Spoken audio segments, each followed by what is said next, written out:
Well, the first thing that I like to do is just to get your name, first and last name, and the correct spelling, so I have that on videotape, and I can set my audio level. So if you could do that, that'd be great.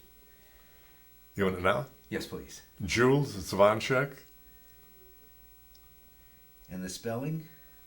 Juls, Zvoncheck. Great. Thank you very much. Now, so what was your involvement in World War II? He says with a chuckle. That's it. My involvement. I was in it. I volunteered out of high school. And it was a funny thing. I didn't plan on joining the Army. I thought I'd still be able to get away to go to school. But three of my friends, my cousin and two friends, asked me to go down to the recruiting office and help them join the Army, help them decide which. And I said, well, of course, you have to join the Signal Corps where you learn a trade. So I went down with them, and before you knew it, I signed up with them. And that's how I joined the service. And how old were you? 18. 18. Yeah. Just a kid. Just a kid, very much a kid. Coming from a small coal mining, uncultured community, you were very young, even for 18 years.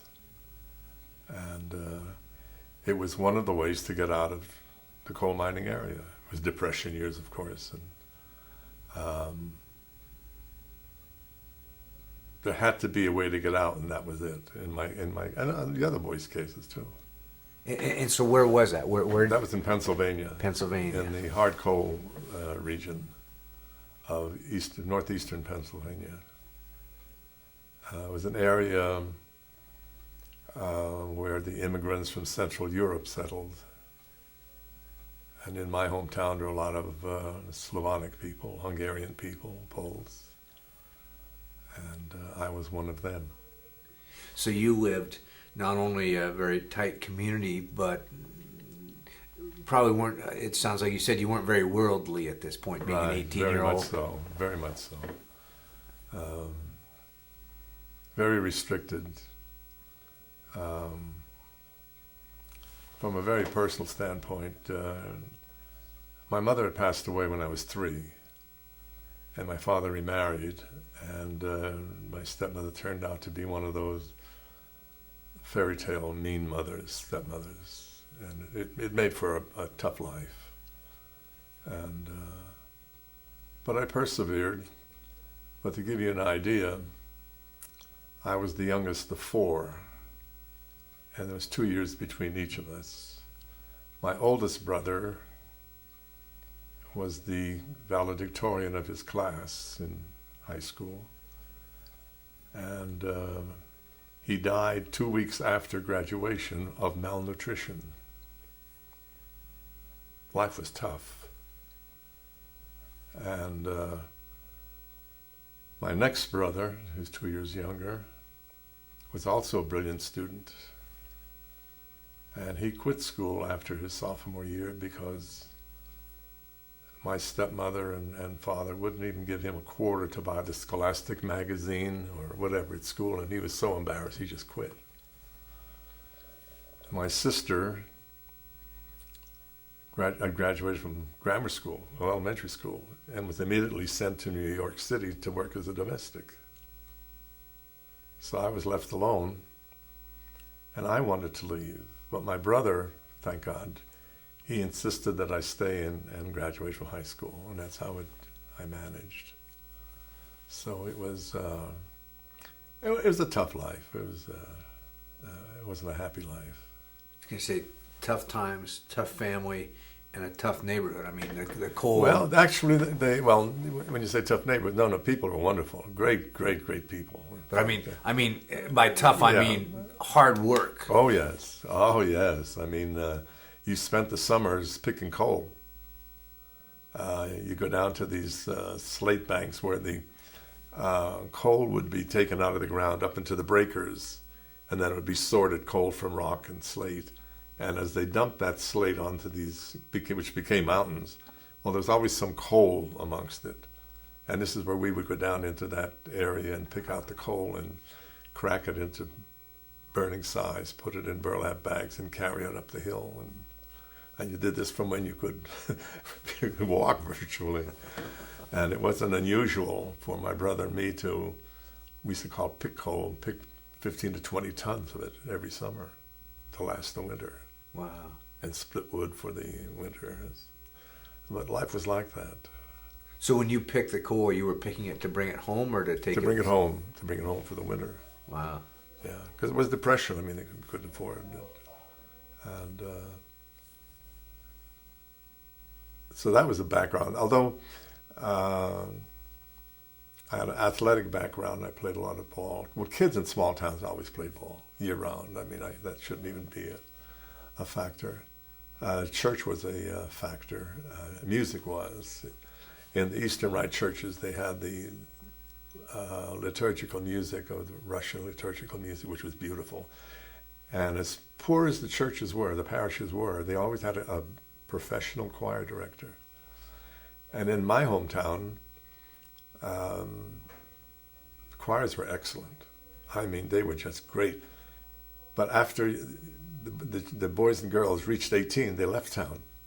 So the choir was never older than 18, except for 3 people. We had 1 bass singer, 1 tenor, who were the nucleus, so to speak, and 1 lady. But it was an ongoing generational thing. But it was a great, great experience. It's something that today, even today, I enjoy. I have some tapes and what have you. So that was in the midst of all of this, the depression and the coal, there was this beautiful angelic choir. You found pleasurable things. For a small town, for example, we had this choir which was part of our lives. And the side is that in the bass section, there were 6 Zvonchecks. All my family were bass basso profundos. Even at young people, they could sing bass. And so that kind of gave you an idea of the relationships. But then the fire department put on an annual minstrel show. And our choir members were always invited to be part of the chorus or an octet or a quartet. And so you went to rehearsals for 2 or 3 months at night, And there were so many little things that went on in this life that were pleasurable that it made things tolerable. Home life was something else. Home life was just awful. I barely went home. I went home to sleep, and that was about it. After my parents would be asleep, I'd come home. And so joining the army was an out. Yeah. Was at what era was this? After Pearl Harbor? Before? Oh no, it was 1940. Oh. Yeah. And I graduated in 1939. I went to the CCC camps, which they had at the time, the Civilian Conservation Corps, for 6 months. And I did that for 6 months. When I came out, there was still nothing for me to do.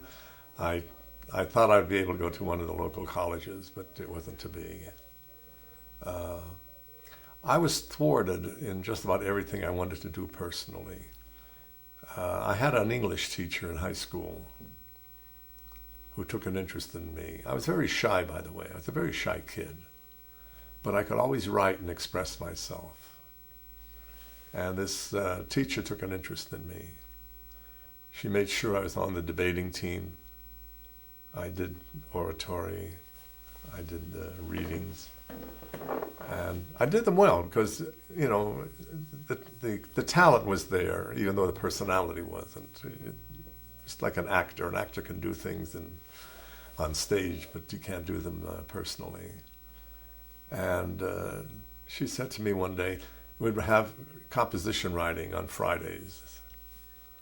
And say it's a 500-word composition, I would do it in 5 minutes. It just came natural to me. And one day she took me out in the hallway and she said, "What do you want to be when you grow up?" And I told her I want to be a journalist or a radio announcer or something. And a couple of weeks later, she said her brother is the station manager at a local radio station, and he would love to have me come down on weekends and learn the trade, so to speak. And it would cost about $3 for me to go. It was about 25 miles away, for meals and overnight, but I couldn't get the $3. And but that gives you an idea of small town living where opportunities might be there and they're not there, So I just naturally joined the Army. I mean, there was I had no qualms about it when I did it. It was a decision I made right at that moment. I never regretted it. So we joined a signal company down in Fort Benning. And the very first weekend we were there, we didn't have uniforms yet or not. And we were walking around the reservation, and a car pulled up near the lake. And an officer stepped out, two officers stepped out, a lieutenant, second lieutenant, and a major. And the major approached us and he asked us where we're from, the usual thing. He said, "Do any of you type?" Well, each of us typed. That's another angle about depression. And he said, "Okay." He said, "What company are you with?" I said, "Fort Signal." He said, "I'll have your company commander arrange for you to come over and have a test."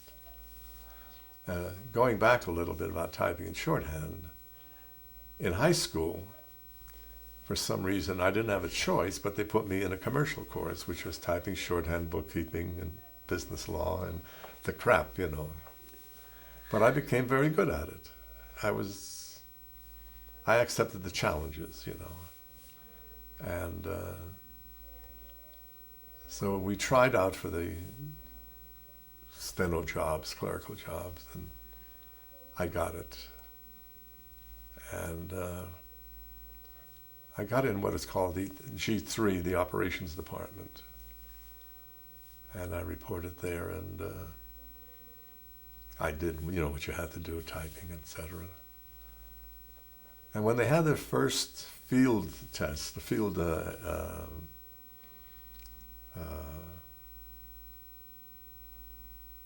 I had to write the field order.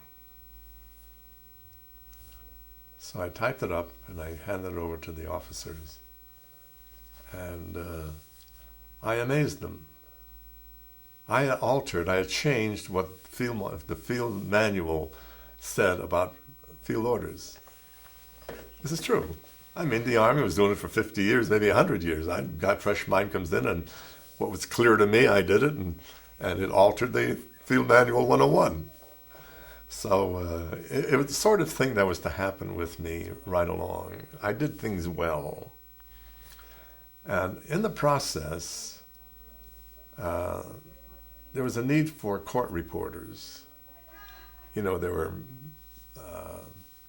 court-martials and what have you, and depositions had to be taken. And I got involved with the master sergeant, and he could read my shorthand notes, and I could read his, which was unusual. I mean, this just doesn't happen.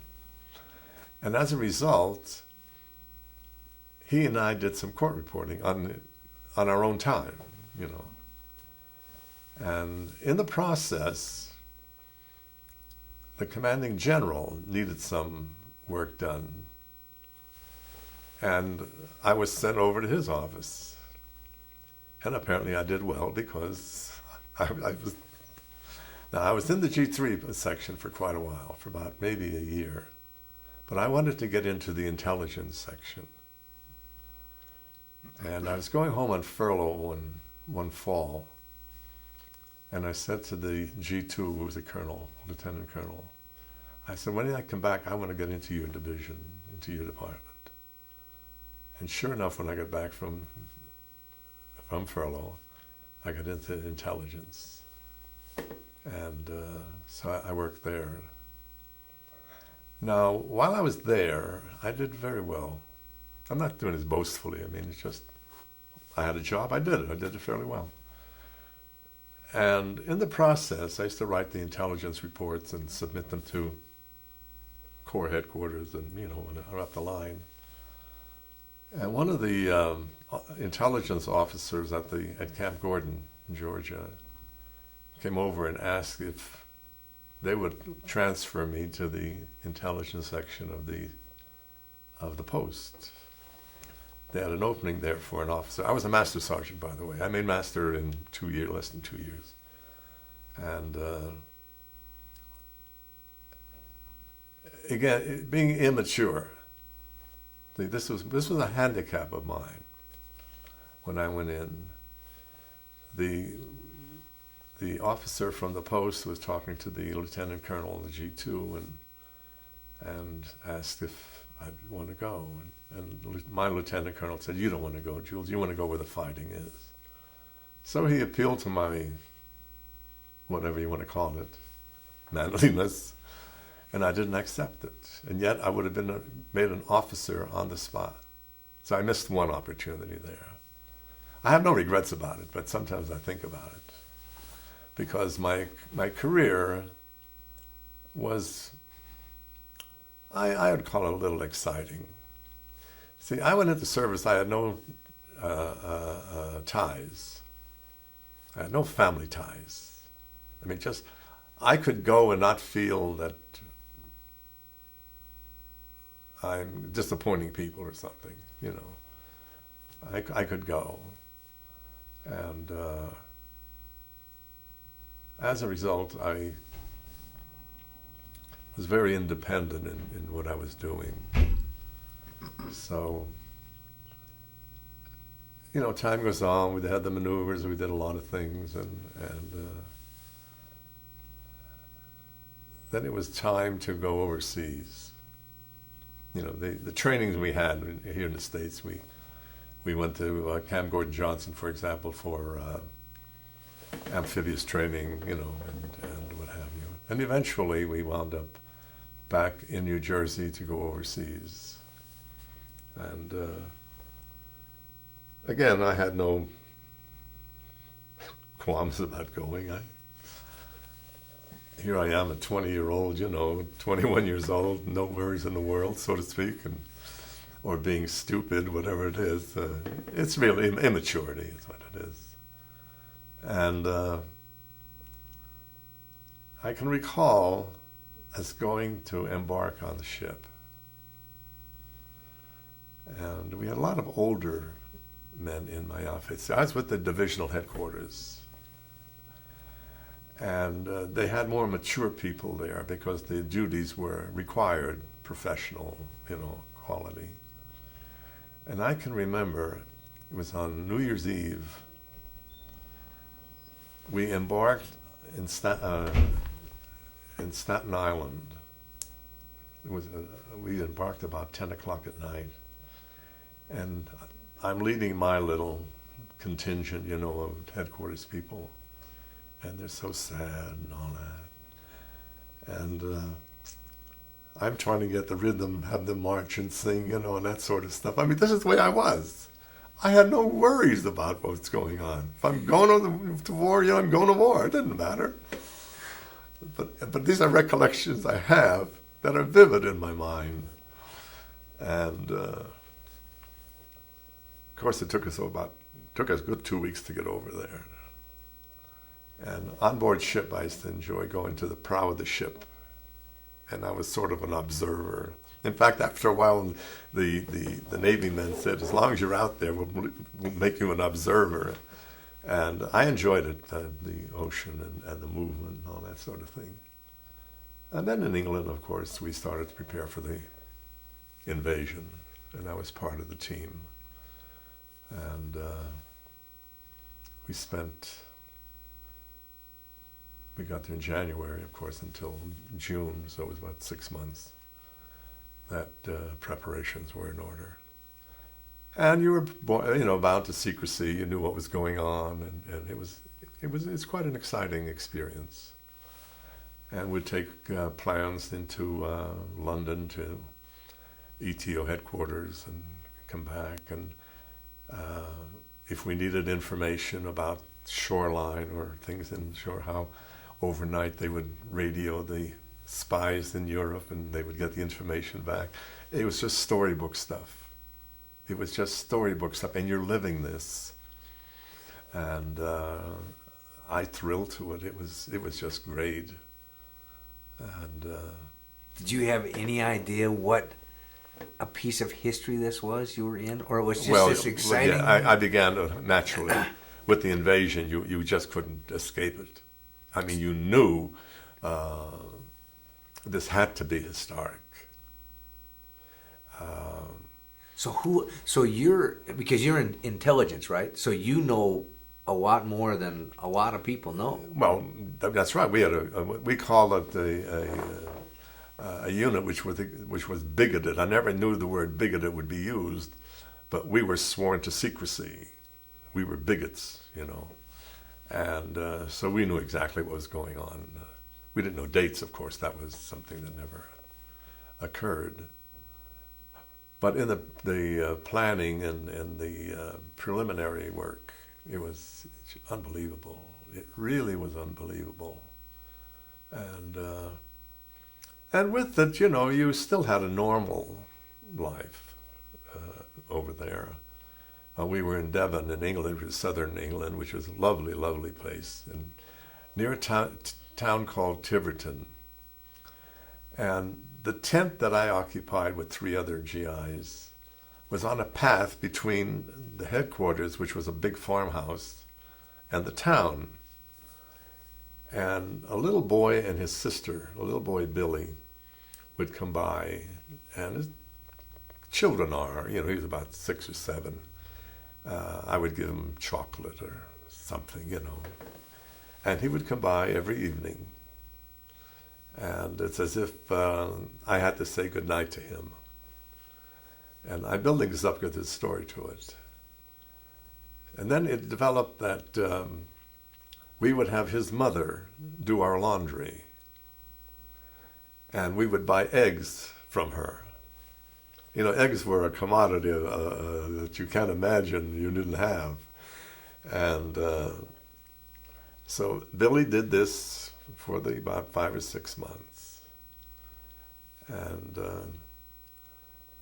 50 years later, 52, 53 years later, I saw in a 4th Division, I was in the 4th Division, Infantry Division, there was a notation of a Britisher looking for 3 or 4 GIs who occupied his home while we were there. And I said, my God, that's Tiverton. So I wrote him a letter. And sure enough, he found this Billy. Billy was still living in the same place. His name was Billy Jones. So Billy Jones telephoned me. He remembered immediately who I was. And when this man said, do you know somebody named Juls? He said, yes, Juls Zvoncheck, 4th Division. And so we had a long, well, he wrote first, and then we had a long conversation on the telephone. So life in England wasn't bad. In fact, it was rather enjoyable. It's typical Americans. We played a lot of football, whatever, and we occupied ourselves. And we had a good outfit. And then as the war went on, I mean the time went on, it came time for the invasion. And we embarked. I always get confused whether it was Dartmouth or Portsmouth, whichever, but it was along that coast. And I was to drive a Jeep off the LCT. And so we were on the English Channel for about a week because the weather was bad, you know. And you could see the ships were gathered and all that. There's an amusing thing about being on the English Channel for a week. One day I was telling my wife about this, fairly recently, by the way.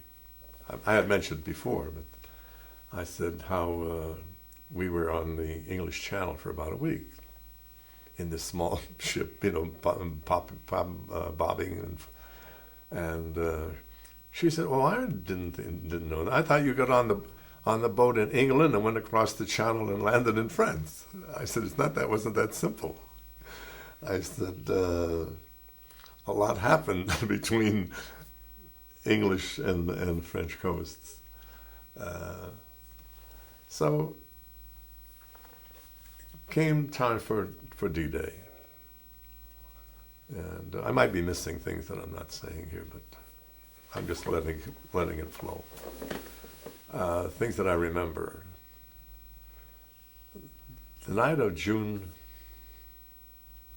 5th, the night before, we didn't sleep much. You know, it was cramped and all that sort of thing.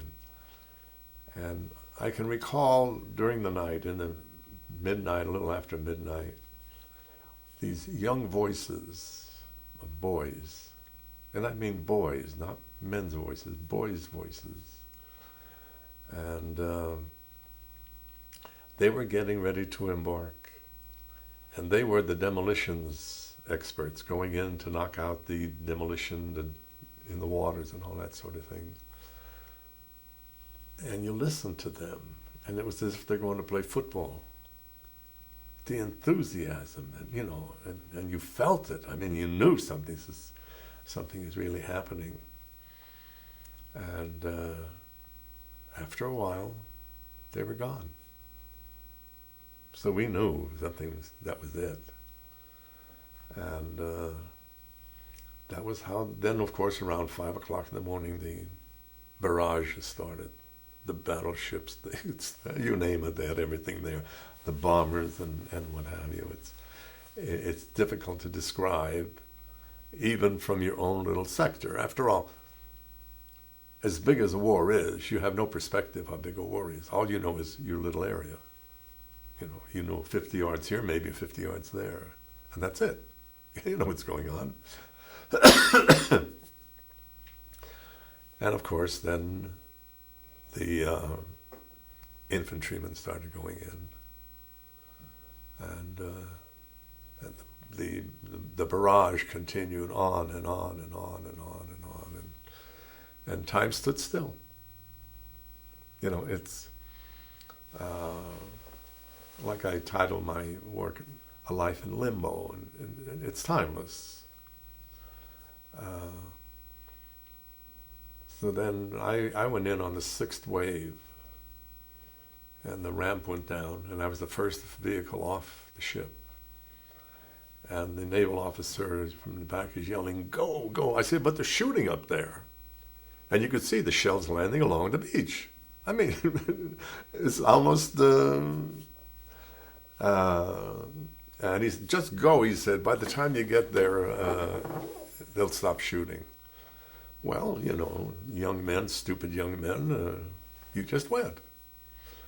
And I went into the water, and the Jeep sputtered for just a split second, but chugged when I went through. Now, whether the shelling stopped, I don't know. All I remember is I drove through that break in the demolitions, area, and went across that beach through the seawall, which they had broken through, and I went in that quarter of a mile where I was supposed to rendezvous with people following me.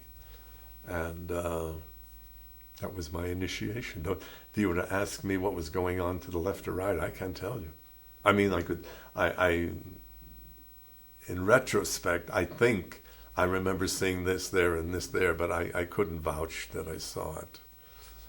And my first exposure to heroism came with the truck behind me, a big 6x6 they called, ammunition carrier. And the GI pulls up behind me, and you laugh about things. What the hell happened to you? You don't realize this is war. And he said, what? He said, I don't know, but a shell hit the truck, and just blew off the radiator and all that. But he managed to bring that truck in, and I thought that guy was a real hero, and he was. I mean, you just can't take it away from him. And there we were, maybe a quarter of a mile inland, because it took a couple of days to get a mile inland. You know, the marshes and everything there made it difficult. And on landing, we did not land on the exact spot we had planned.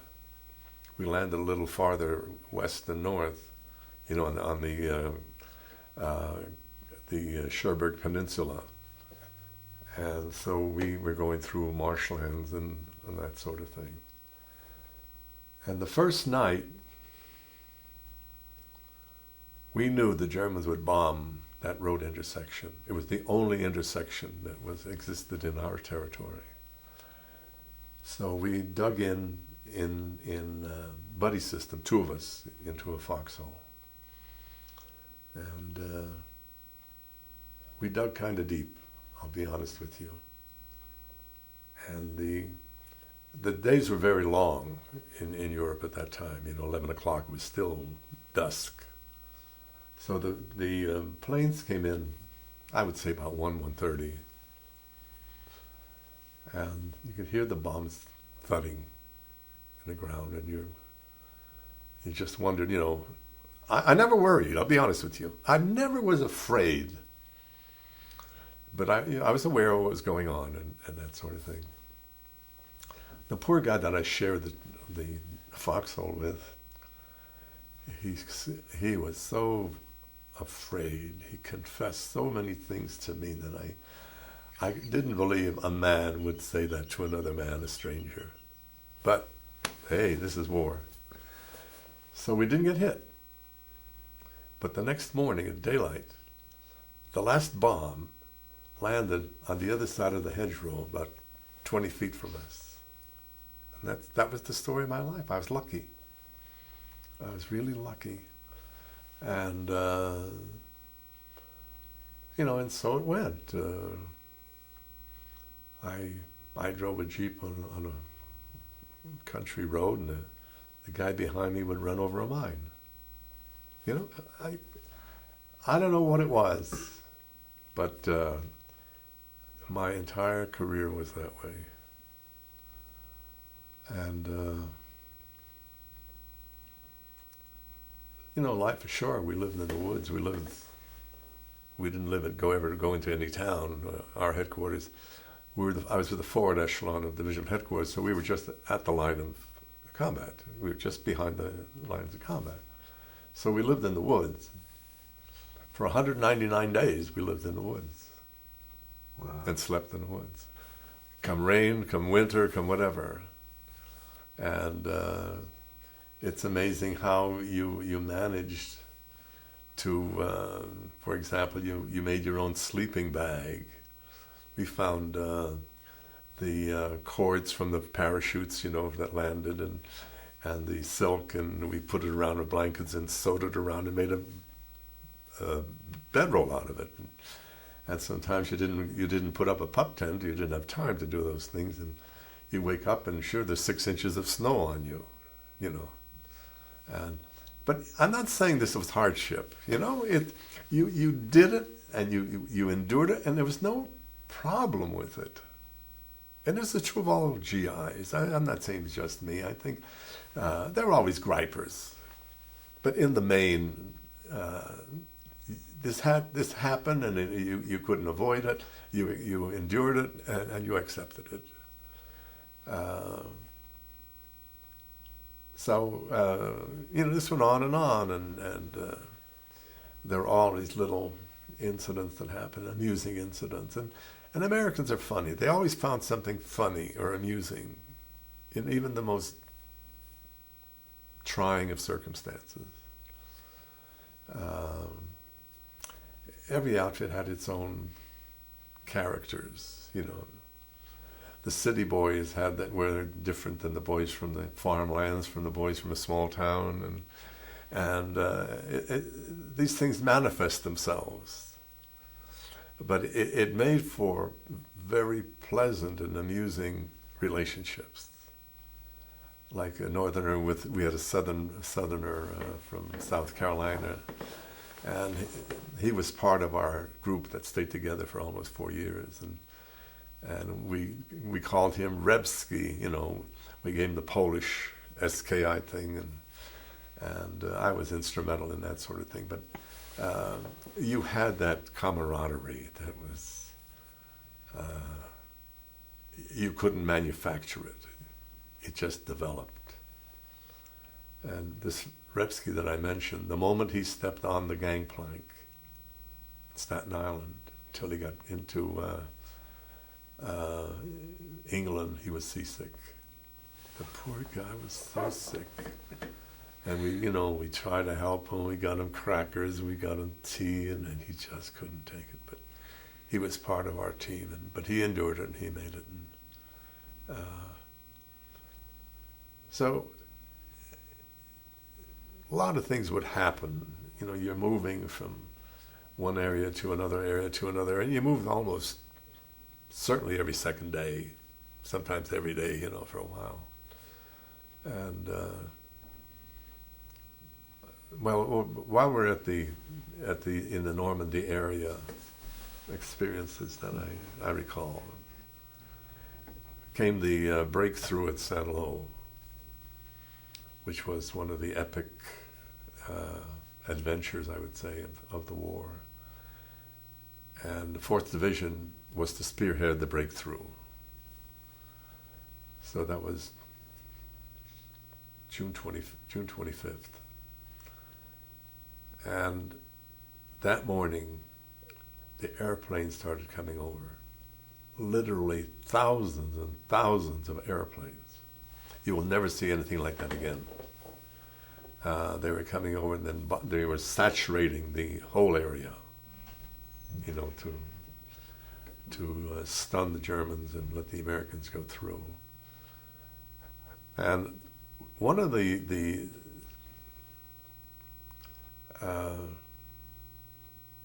targets for the bombers was the smoke that was developed by the bombs that were dropped. But what had happened is the wind direction had changed and was blowing back. And the bombs started coming closer and closer to our lines. And with it, the soldiers started moving back, and they were fearful. This is when I saw a general get on the hood of a Jeep, and these GIs are around him, and he talked to them, and he turned them around. I cite that because Ernie Pyle was with us at the time. And I still like to write. I still like to write. And I used to write descriptions home, So I said to my uncle, I said, I want you to get the article written by Ernie Pyle on June 25th, the breakthrough at St. Lo. I want to see if he saw the same things I saw. And we saw two different things. Wow. It's, again, it's an individual thing. He missed the general's speech, which I didn't. But, of course, then came the breakthrough, and we just kept moving and moving and moving and moving. When we were in Normandy also, my outfit had to go up at the Cherbourg Peninsula to open the port. And as they got there, they had these warehouses there of wine and champagne, et cetera, et cetera. Need I say more? Some of the trucks were unloaded of ammunition and loaded with champagne and wines that lasted for 2 months. But again, that was life. That was the life of the war. But there was a lot of bad stuff.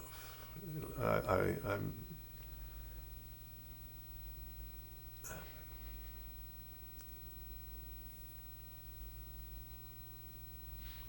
Excuse me for a second. I never cried.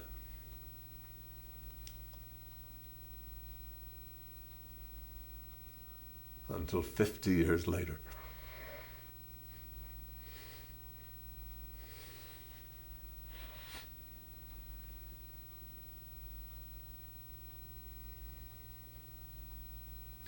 That's very common to the vets that I've talked to. For 50 years, nobody ever asked me anything, except one question by my brother. And all he asked me, he said, "Were you scared?" And I told him no, which is true. I'm going to jump ahead a little bit here. When the 50th anniversary of D-Day was celebrated here a few years ago, I'm watching television, and a farmer in Ohio, a coal miner in Pittsburgh, a steelworker in Pittsburgh, and a businessman in New York are being interviewed. No one had ever asked them what happened 50 years before. And as they explained or described their experience, they cried.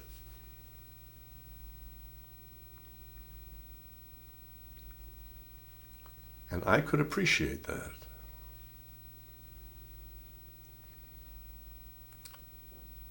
It's hard to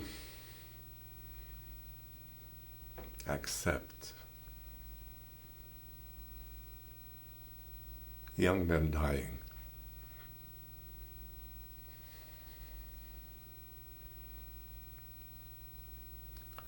And when you saw it, you couldn't believe it. It didn't soak in until you passed it days later. Or you smelled the stench of rotting bodies.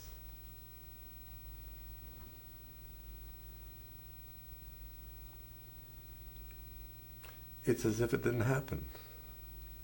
You understand? You went on, and American soldiers were as bad.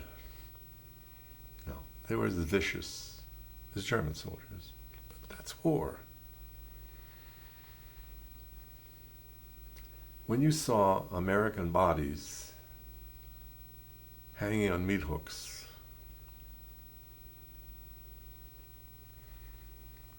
and then later on you saw German bodies on meat hooks, what can you say?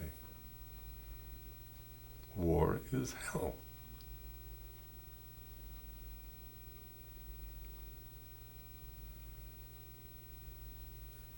And there was so much of it.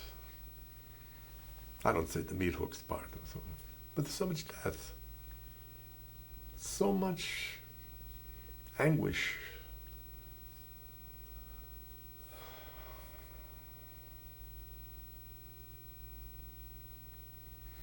That you couldn't absorb it. You really couldn't absorb it. First of all, there was so much of it, and you couldn't believe what you saw.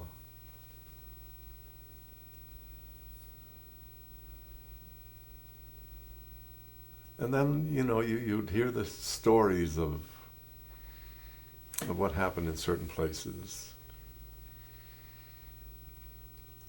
But then there was always a pleasant one. For example, I was with the liberating forces in Paris.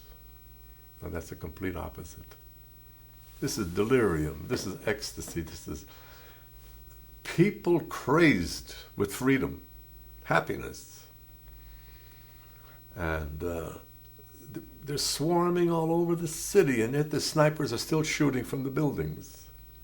But they just ignored them. I mean, it wasn't that the snipers would be that effective. They got rid of them very quickly. But I can recall standing in front of the Place de l'Opera with another GI. and women would come up to us and kiss us and hug us and tear buttons off our uniforms and bring their children to be kissed by an American and what have you. And then they would bring out the champagne and wines that they had dug up from their backyards, which they had hidden from the Germans for about 5 or 6 or 7 years, you know.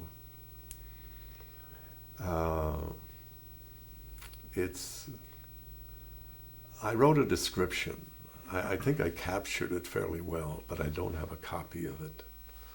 I sent a copy of it to a friend of mine in the Philippines. He said they reproduced 50,000 copies, and saying that's not a war, which that instant wasn't a war, but it was that great an experience. And we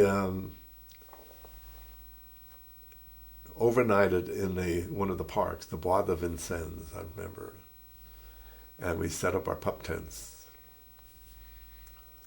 And which all seemed normal, you know, until the following morning when we woke up, you see all the girls coming out of all these pup tents. And then we went on. I mean,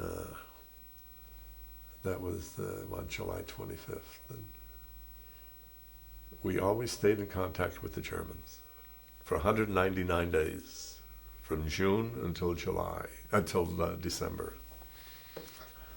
And when I said we had these characters in my outfit, we had one young guy from Philadelphia, a little guy, about 5'4". He chased women. He loved women.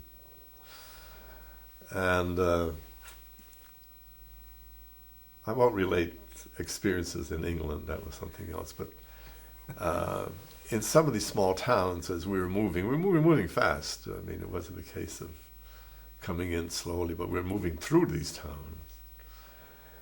And we would come upon a town in a city square, a town square, where they would have these women who had fraternized with the German soldiers. And of course they stripped them of their clothing and shaved their heads and chased them out of town, right? Well, we happened to come on with one of those towns, and this was going on, and the women went east, and we were going in the easterly direction. And Lenny said, "Come on, let's go around. Maybe we can catch those dames in the other end of town." He would have chased anything, but again, that's one of the pleasant moments that we had. We were the first troops through the Siegfried Line. I was with them, and it was a historic moment. The only thing that happened, though, is we had to move back, you know. Patton had taken so much of the gasoline and whatever with his tanks that it restricted the rest of the divisions to a degree. So we didn't get any reinforcements coming up, even though the forward echelons went into Germany. So we were forced back, but we didn't realize we went so far back as to go into Belgium. And we stayed in Belgium there for about 2 months, I would say, you know, because we had to wait for the war to catch up to us. It was one of those deals. And I can remember we set up our pup tents and we had nothing to do, that we dug the pup tents so deep that we could stand in them, you know, for want of something to do. So we stayed there until December, when we were moved to the Luxembourg area. And this was, in December, it was the 190th, 199th day of contact. And it was thought that the Luxembourg line was an inactive line.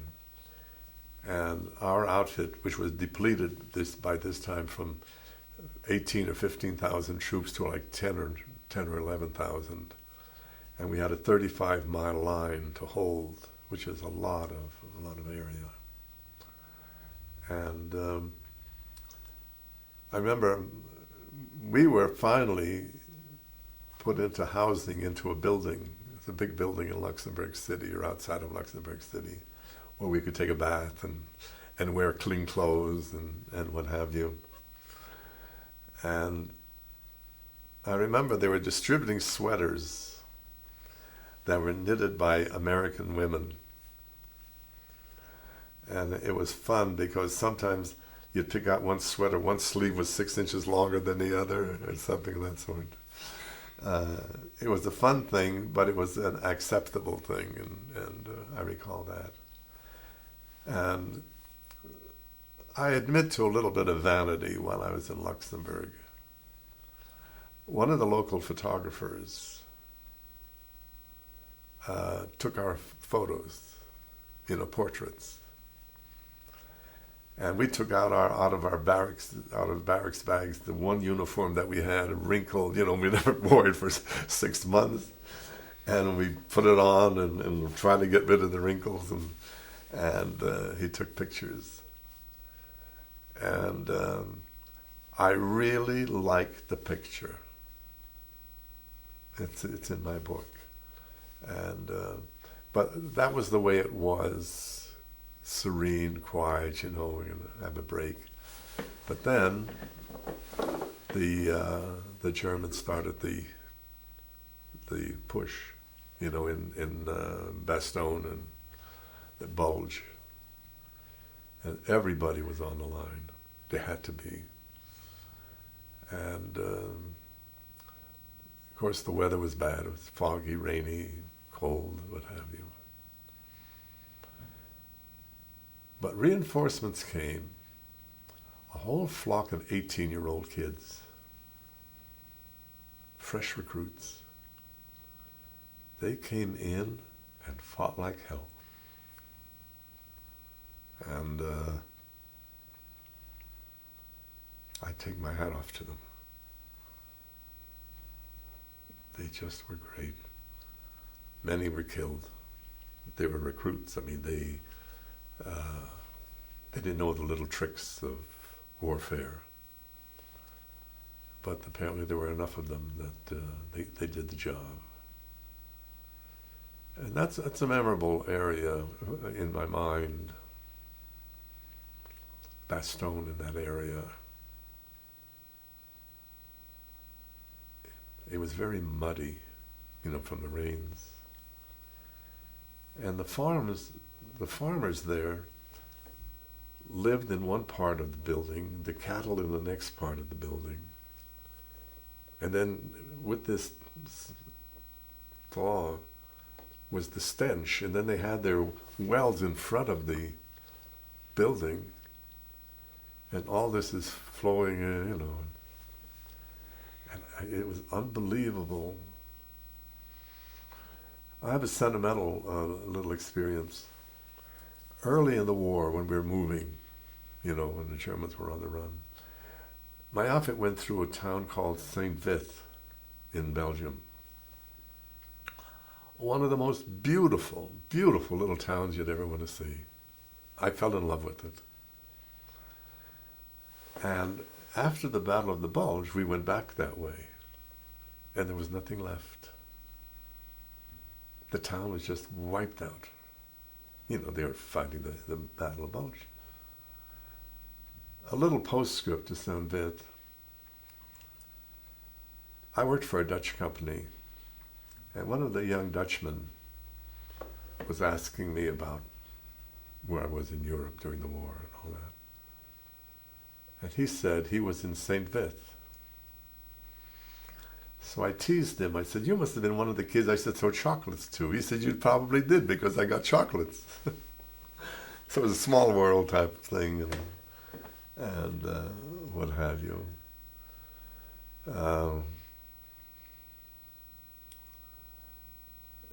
There was a lot of movement after that, because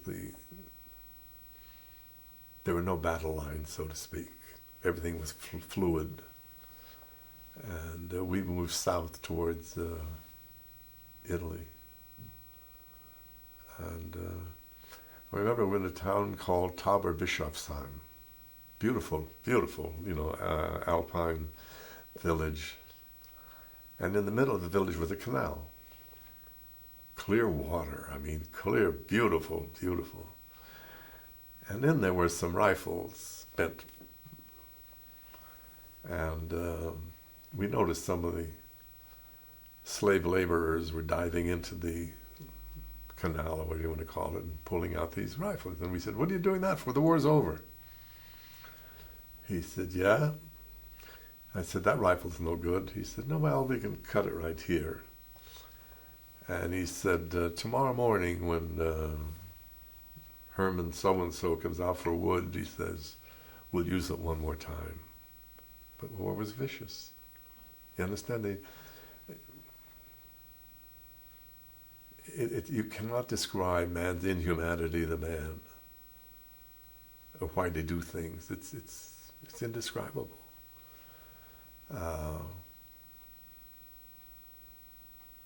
We freed any number of slave labor camps, and a lot of Russians, Poles, and how quickly they enjoyed themselves. I remember the one, these girls slaughtered a small pig, and they invited us for dinner. They put it on a spit, and all that sort of thing. And life became merry. They were free, Times were still tough, but they were free, and they enjoyed it. And these are memories. There are also memories of when we would eat, we ate in the field, and we would put the uneaten stuff into a garbage can. And when you saw some of these men, these slave laborers, come out and ladle up what you threw into the garbage and want to eat it or ate it, you realize how terrible it was. We had to almost fight with them not to take it, that we would feed them the leftovers. But this is what you watched, you saw. And it's just unbelievable. On a lighter note about eating, we were ashore a couple of months, maybe into September, and we got our first fresh meat. We were going to have hamburgers that night for dinner. So we were anticipating, and there were only like 40 guys in my outfit. So when it came time for dinner, there must have been 250. GIs are all over the place. You don't know they're there, but they smelled it, and they came, and it really was funny. And apparently, like a miracle, they had enough meat for everybody. Everybody ate, and little things like that happened. Speaking of September, now we had left behind 2/3 of our company in the rear echelon. And in fact, we left them in England, and they came ashore a couple months later. So as we went into Belgium, I told you, then I'd come back, we thought we had time, and we learned that our rear echelon was in Spa, Belgium. And we grabbed the Jeep, 3 or 4 of us, and went back there. And it's hard to believe. I get sentimental now. That men would be so sentimental towards other men.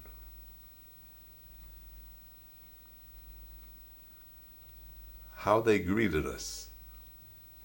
You're alive, And you think nothing of it. I mean, you're there, all that. But when you have that experience, coming your way, you say to yourself, I'm not that important, I'm not that well liked or whatever. But they showed such genuine affection that I never forgot it. Then, of course, they took us to the baths, and we got the mud baths and everything you want to know about it. So it was a delightful experience with them. And we didn't see them again. We never got together again because we were always ahead of them. And unfortunately, it just never happened. Another name, I'll drop another name, Ernest Hemingway. I got to know him. And he used to hang around our headquarters. And he talked. We talked sports, we talked this, and I didn't say we became buddies or anything, but I wasn't the only one. There were 3 or 4 others. But he liked to play catch. And we would play catch for an hour at a time and all that sort of thing. And I remember when I was when I mentioned to the family or whoever that I'd met him and got to know him a little bit, they said, you're just saying that. And I said, no, I used to play catch with him.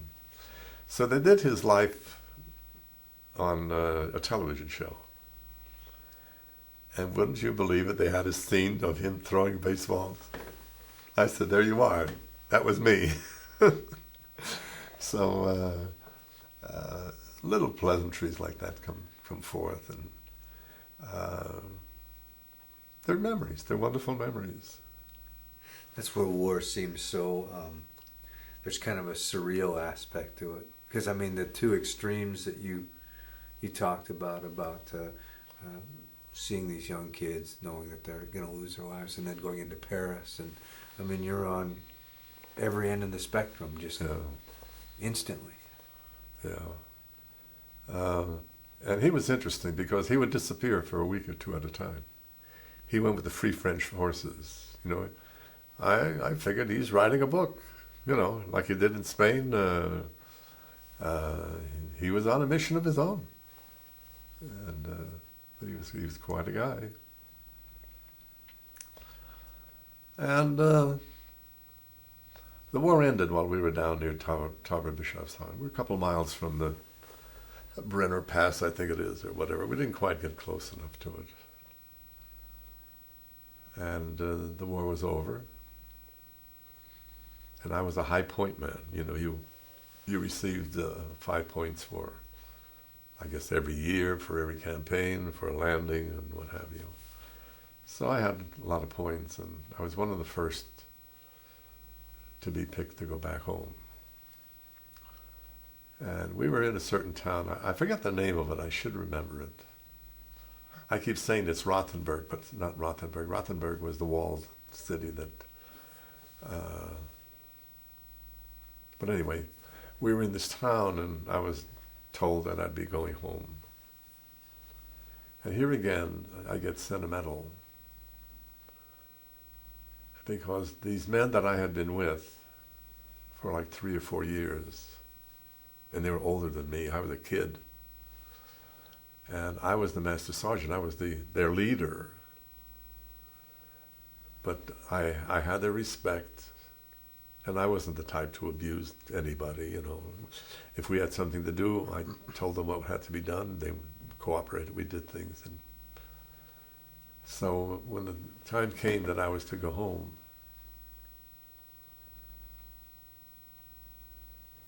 they made appointments to talk to me, individually.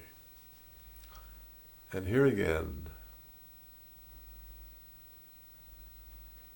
I get sentimental. Hold that thought for just a second, because I've got... So you're getting ready to go home, and all these gentlemen... Yeah, and they wanted to talk to me and express themselves to me about me and them. And I found that to be a very touching experience. Because these were older men. They were 10, 12, maybe even 15 years older than me. And I appreciated what they had to say. So I got on a train at this particular town in Germany, and we went eastward. A day later, we were back in the same town that I started from. And we continued westward on the train towards Marseille. And they put no supplies on the train. So we had nothing to eat. So the train would stop beside another train going another direction. We're in the station, and we would hop off and take cartons of cases of food from the trains and bring them onto our train. And it turned out that our group got cases of peaches. The fellows in the next car got cases of pineapple, sliced pineapple. And that's so it went. I mean, and they had these big, I don't know what they call number 11 cans, the big gallons. So you couldn't waste the food.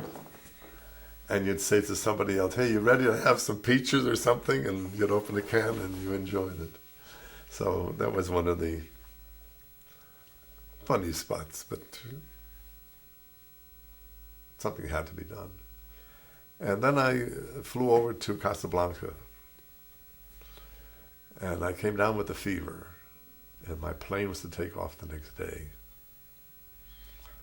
So it was said that you should drink a lot of water to break the fever.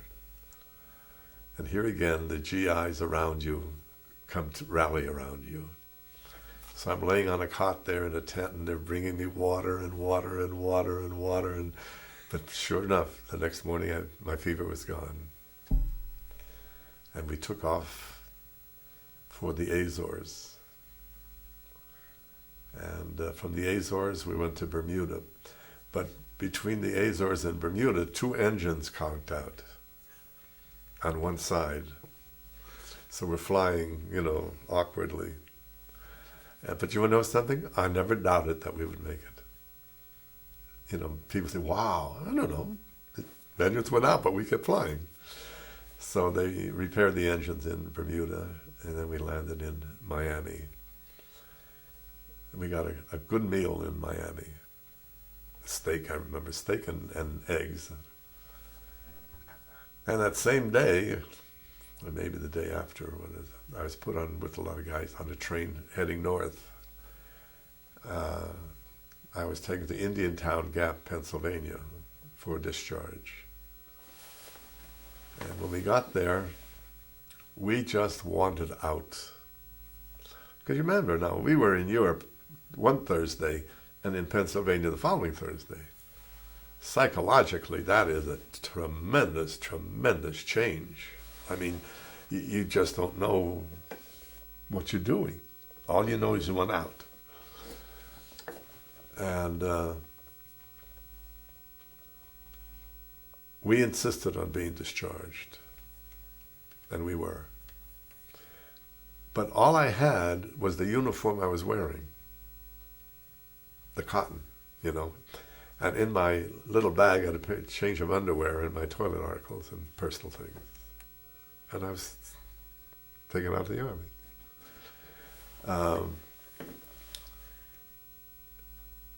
As I came out of that room where I got the discharge into a lobby type of place, and 4 men converged on me. And they wanted me to join American Legion, Veterans of Foreign Wars, you name it. And I remember saying, what the hell's the matter with you guys? Don't you say hello and welcome home? I said, I've been gone a long time. And I wouldn't join. I never joined them for that reason. So now there was another fellow from my hometown who was being discharged from the Philippines, from the Pacific. He had put in his 5 or 6 years. So we both took the same bus back to my hometown. Actually, the town below, my hometown was on a hill, and the main highway was down in the valley, so we walk up the hill and come into my hometown, and nobody cared. Hi, Jules, how are you? Period. You know. I thought there'd be some enthusiasm. Hey, where have you been? Oh, you know, how do things go? Nothing, nothing, nothing. In fact, in my autobiography, I have in big letters, I said, I'm home. Where's everybody? And that's just the way it was. Nobody cared. Nobody cared. And I found it difficult to, you know, well, again, psychologically, you know, this was a difficult time for me. Like I said, I went into the service uncultured. I came out virtually uncultured because all I had was military life. You know, what little I went into the big cities and did, it was minor, it was very little. So I was picking up my life where I left it off in 1940. And I expected those people to be more or less what I remembered them to be. But they weren't. They just weren't. And even my father, he was indifferent. And my stepmother, you know, I didn't care. In fact, I didn't stay at home. I stayed at an uncle's house. So after 2 weeks, I decided to go to New York, to the city, and find my way.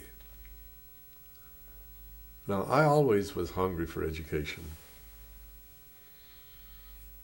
So I decided I'll go up to Fordham University and enroll, because they had a good journalism school, you know. And when I tried to enroll, they told me I couldn't, because I needed more academic credits. In fact, you'd need 2 years' worth of academic credits. Now here I am, alone in a big city, having to make my way in life. I couldn't go anywhere in high school to make up those credits. And yet I didn't have the courage to yell. I'd say, let me talk to a dean or somebody here. I think I deserve some kind of consideration. You know, after all, I'm a veteran. I put in, as I say, I got my rear end wet and shot at and what have you. The least you could do is give me a courtesy of something. But I didn't, and I had to get a job. And so I took a job in the post office on the midnight tour, so that I'd have the days to look for a job. So I took a job with the Veterans Administration. The only talent I had was now shorthand and typing. So I was assigned to the legal department in Veterans Administration, which was okay, you know, I got a job. But then I found that I was doing all the big jobs. I took the minutes of the lawyers' meetings every Tuesday. Everything was verbatim. I'd stay up the night before and practice, get my speed up by listening to Kenneth Banghart, a news announcer who spoke at the rate of 235 words a minute. So if I could get up to his speed, then I knew I could do the job the next day. But that's the way it was. And I was, you know, serious about my job. And then they'd send me up to the Bronx courthouse to take some depositions. And at the same time, there was a fellow who was working there with a higher rating than mine. I was doing his work. And of course, you couldn't ask for a raise because you didn't have time in service, you know. So after a while, I said, well, the hell with this. I'm not going to do this man's work. And so then I went into the public. And now, again, it's still shorthand and typing. I thought I'd go into a business. I worked for a sporting goods man who was very successful. And I organized for him leagues, softball leagues, basketball leagues. And not only did we furnish the playing fields and the officials, but we sold them all their equipment. Understand, we had it made. For example, we had the paper companies, we had the hotels, we had the manufacturers. We really were doing well. And after almost 2 years of this, and I figured, well, I deserve a good bonus. The man, just 4 of us worked in his office, because he had an in with the sporting goods manufacturers. He could get the gloves and, leather goods and all that. So he sold everything at list. He made a lot of money. So at Christmas time, he's writing out some bonus checks, and he gave his brother one for $1,500. I said, gee, that's not bad.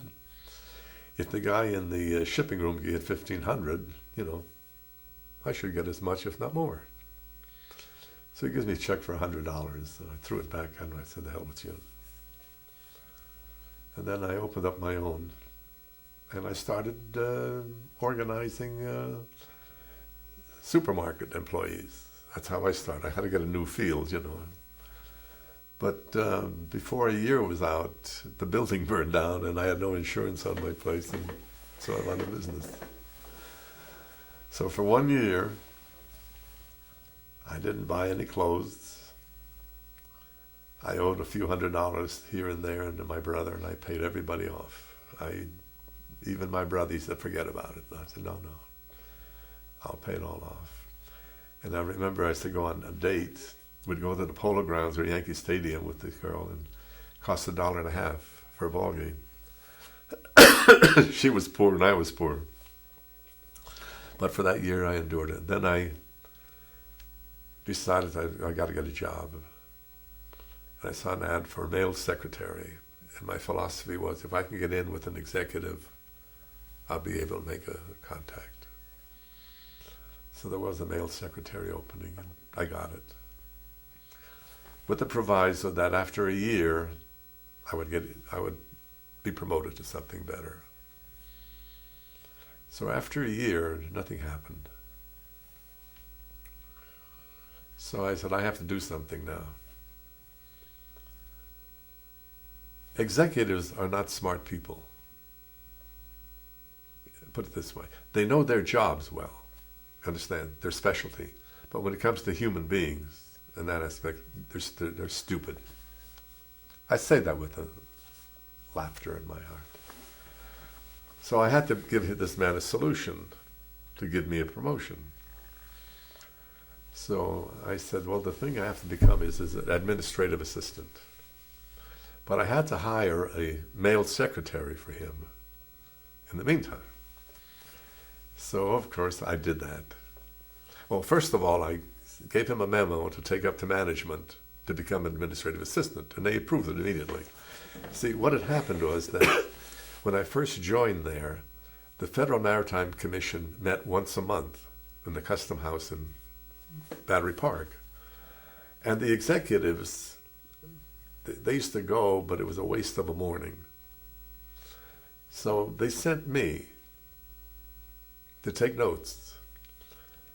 And every month I would come in, I'd have lunch with them, and I'd tell them what happened at the, and I'd type up the highlights. So I really did them a big service. So they respected me.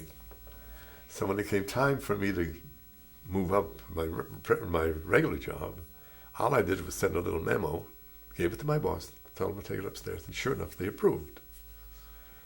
And this was like in July or August.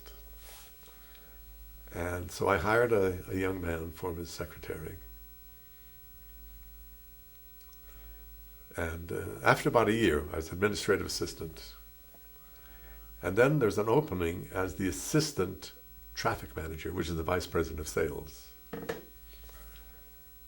And then the company politics started, employee politics. The old timers in the company said, Juls is not going to get the job.